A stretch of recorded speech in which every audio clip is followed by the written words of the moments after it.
Üsküdar'a borçluyum. 360 lira parçası katlayacağız. Bunlarımızga oldi voqea qismlariga qora suvlarni yozamiz.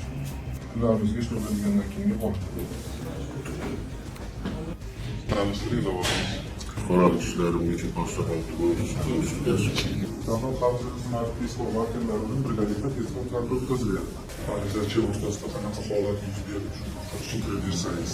Keldi, acilini so'radi. O'zini ishi bo'yicha va sud qarori bekor bo'lgan ajilini berish uchun kelishdi. Majburiy ijroga oboraman deb tushundim. Qancha so'raysiz? 360 dollar. Hozir. Qanday? Shunchalik. Yo, mutaxassisni qo'llariz mana o'sha shimtoni bormi? Yaqinda qarang, ko'ryapsizmi?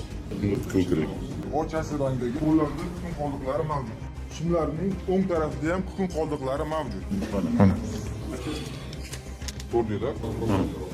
Sanab o'tdim-man. 1, 2, 300. 3 kun ko'rdan bo'lib turgan 360 dollar. Ularimiz qora so'zlari, yozuvlari mavjud.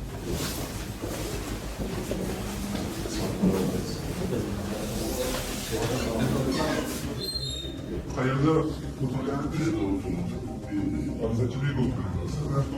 Siz qo'lida qaysi qo'lingizni olib chiqib qo'ldan olasiz. Qo'lingizni shunday soltasiz. Qo'lishlarda savollar bormi? E'tirozlar bormi? Yo'q, ikki Xulosalar yakunlaymiz.